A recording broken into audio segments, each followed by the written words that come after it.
അസ്സലാമു അലൈക്കും വറഹ്മത്തുള്ളാഹി വബറകാതുഹു. അർജുനു വേണ്ടിയുള്ള തിരച്ചിൽ ഊർജിതമായി നടന്നുകൊണ്ടിരിക്കുകയാണ്. ഇതിനിടയിലാണ് അർജുൻ്റെ ട്രക്ക് കണ്ടെത്തിയിരിക്കുന്നത്.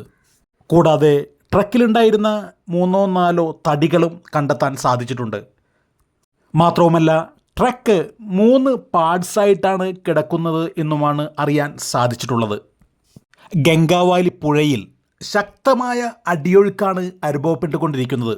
എല്ലാവരുടെയും പ്രധാന വിഷയം അർജുൻ തന്നെയാണ്. അർജുനെ കിട്ടുമോ എന്ന് തന്നെയാണ് എല്ലാവരും എന്ന് ശ്രദ്ധിക്കുന്നത്.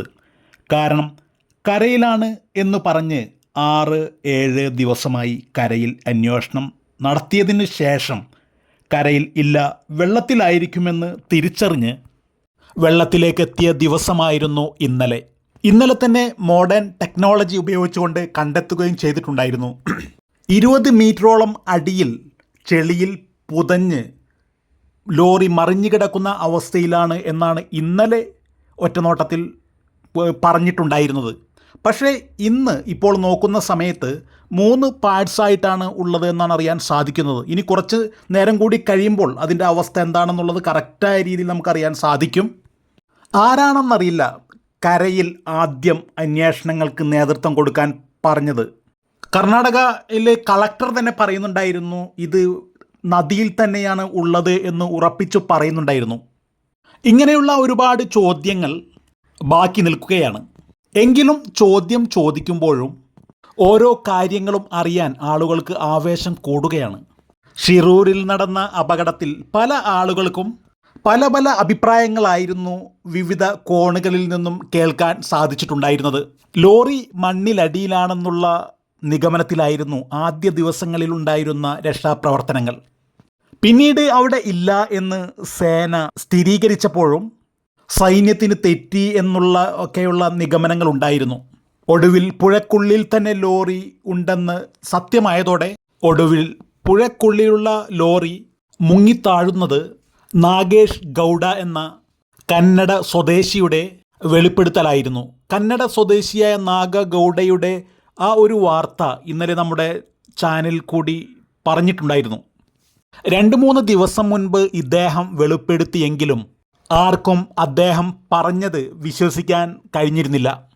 അദ്ദേഹം പറഞ്ഞ കാര്യങ്ങൾ വിശ്വസിക്കാനോ തെളിവുകൾ ഏറ്റെടുക്കാനോ ആരും തന്നെ തയ്യാറായിരുന്നില്ല.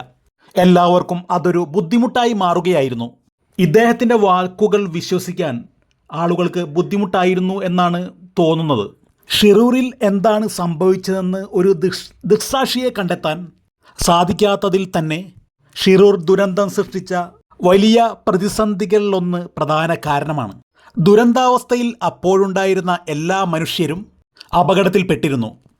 ഷിറൂർ കുന്നിന് എതിർവശത്തുള്ള ഗ്രാമത്തിൽ നാഗേഷ് ഗൗഡ എന്ന ദൃക്സാക്ഷി 2 ദിവസം മുൻപാണ് ലോറി പുഴയിൽ താഴുന്നത് കണ്ടു എന്ന് പറഞ്ഞത്. ഇതോടെയാണ് ലോറി മുങ്ങിയേക്കാം എന്ന നിലയിൽ അന്വേഷണം പുഴയിൽ ഊർജിതമാക്കിയത്. 2-3 ദിവസം മുൻപ് ഇദ്ദേഹം വന്ന് പറഞ്ഞപ്പോൾ മാത്രമാണ് എല്ലാവർക്കും ആ ബോധ്യം തന്നെ ഉണ്ടായത്. പുഴയിലൂടെ ഒഴുകി വന്ന വിറക് ശേഖരിക്കാൻ തീരത്തെത്തിയതായിരുന്നു ഈ നാഗഗൗഡ. ദേവഗൗഡയുടെ വെളിപ്പെടുത്തൽ ശരിയാണെന്നുള്ള ആ ഒരു സത്യം ബോധ്യപ്പെടുന്ന വാർത്തകളും കാണുന്നുണ്ട്. ആദ്യ ദിവസങ്ങളിലെ പരിശോധനകൾ നടന്നത് ദേശീയപാതയിൽ കുന്നിടിഞ്ഞ സ്ഥലങ്ങളിലായിരുന്നു. പക്ഷേ അത് തീരെ ഉപയോഗമില്ലാത്ത രീതിയിൽ മാറുകയായിരുന്നു. അർജുൻ ഓടിച്ചിരുന്ന ഭാരത് ബെൻസിൻ്റെ ട്രക്ക് ഗംഗാവാലി പുഴയിൽ അങ്ങനെ ഇന്നലെ കണ്ടെത്തുകയായിരുന്നു. തലകീഴായിട്ടാണ് കിടക്കുന്നത് എന്നാണ് ഇന്നലത്തെ വാർത്തകളിൽ നമ്മൾ കേൾക്കാൻ സാധിച്ചിരുന്നത്. പിന്നാലെ തന്നെ അർജുന് ലഭിക്കും എന്നുള്ള പ്രതീക്ഷ തന്നെയായിരുന്നു എല്ലാവർക്കും ഇന്നലെ തന്നെ ഉണ്ടായിരുന്നത്. ഈ ദേവഗൗഡയുടെ ആ വെളിപ്പെടുത്തൽ ആദ്യമേ തന്നെ പരിഗണിച്ചിരുന്നു എങ്കിൽ ഒരുപക്ഷെ അർജുനെ നമുക്ക് പെട്ടെന്ന് കണ്ടെത്താൻ സാധിക്കുമായിരുന്നു.